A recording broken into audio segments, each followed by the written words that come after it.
Olá pessoal, no vídeo de hoje nós vamos conversar sobre a utilização dos corticoides nos pacientes graves. Vamos falar quais são as suas principais indicações, quais são as patologias que vão se beneficiar do uso de corticoide, qual droga utilizar, qual a dose, por quanto tempo. Enquanto isso, inscreva-se no canal, ative o sininho das notificações, curta, compartilhe, comente e, claro, indique esse canal para os seus amigos. A primeira indicação de corticoides em pacientes graves é na pneumonia adquirida na comunidade. Pacientes imunocompetentes vão se beneficiar do uso precoce do corticoide. A indicação é em pacientes portadores de pneumonia adquirida na comunidade que sejam imunocompetentes e que tenham necessidade de ventilação mecânica invasiva ou não invasiva, necessitando de FiO2 acima de 50% através de máscara reinalante ou cânula nasal de alto fluxo.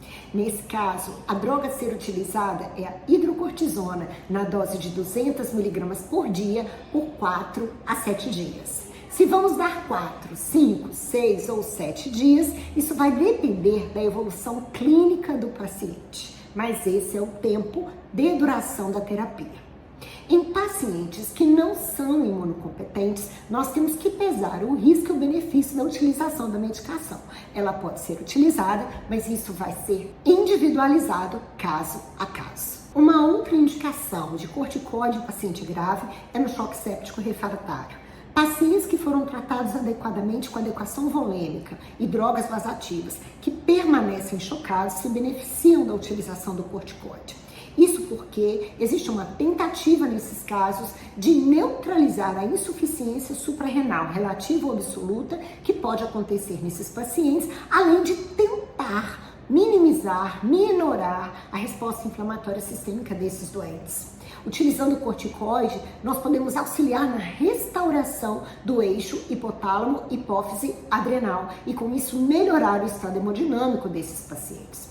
A droga é a hidrocortisona, que deve ser dada na dose de 50 mg a cada 6 horas, num período de 5 a 7 dias. Também pode ser associada a fludrocortisona na dose de 0,05 a 0,1 mg por dia, dose única por 5 a 7 dias. Mas o regime de hidrocortisona usado isoladamente ainda é validado na literatura científica. A Covid-19 é uma outra indicação de corticoide no paciente grave. Nesses casos, o objetivo é diminuir o processo inflamatório do parênquima pulmonar. A droga mais estudada com essa finalidade foi a dexametasona e é por isso que é ela a droga indicada na dose de 6 mg uma vez ao dia durante 10 dias. No DPOC exacerbado, também há indicação da utilização do corticoide nesses pacientes que são tão graves. Nesses casos, a dose ideal ainda não é conhecida.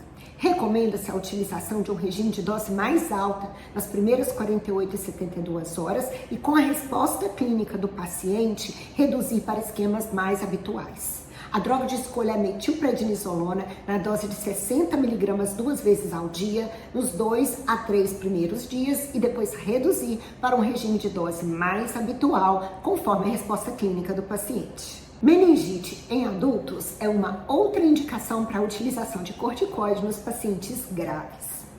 Especialmente naquelas meningites causadas por Streptococcus pneumoniae, a resposta é ainda melhor.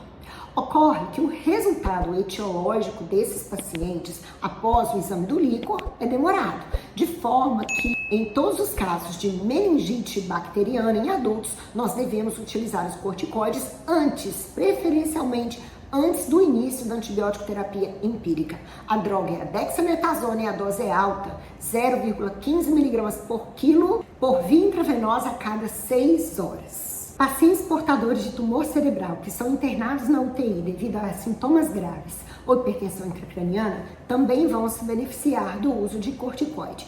Nesse caso, a dose ideal também não é conhecida e ela deve ser individualizada de acordo com os sintomas dos pacientes. Então, pacientes que estão tendo convulsões, sinais neurológicos focais, vômitos, intenso, cefaleia de forte intensidade, ou seja, sintomas moderados a graves, nós devemos utilizar a dexametasona e dar uma dose de ataque de 10 miligramas. Deixar uma dose de manutenção entre 8 e 16 miligramas por dia, que pode ser fracionada em 2 vezes. A dexametasona pode ser utilizada em até 4 vezes. Então, 8 a 16 miligramas em doses fracionadas, e recomenda que, se o paciente estiver muito grave, esse regime seja feito por via intravenosa. Em pacientes que tenham condições de receber por via oral e toleram, o corticoide também pode ser dado por via oral. Para pacientes com sintomas mais leves, não é necessário fazer a dose de ataque de 10 miligramas. Então, a dexametasona vai ser dada numa dose de 2 a 4 miligramas ao dia, e esse regime sendo dividido em 2 vezes ao dia a cada tomada. O objetivo no tumor cerebral é haver um controle dos sintomas com a menor dose possível. Só que quando os sintomas são graves, a gente já começa com uma dose mais alta, porque o efeito da dexametasona nesses pacientes é dose dependente. Os corticoides são comumente utilizados na anafilaxia. Acontece que são drogas que levam horas para poder fazer efeito, e nesses doentes a gente precisa de uma ação imediata. Por isso, a epinefrina é a droga de escolha. Mas uma justificativa para se fazer o corticoide nesses pacientes seria pegar uma fase prolongada ou uma reação bifásica desses pacientes. Acontece que uma meta-análise de 2020, recente, não conseguiu provar esse benefício, de forma que nós carecemos de evidências para utilizar os corticoides nas reações anafiláticas. E agora, um recado importante para vocês. Não se usa corticoide em pacientes com traumatismo crânioencefálico.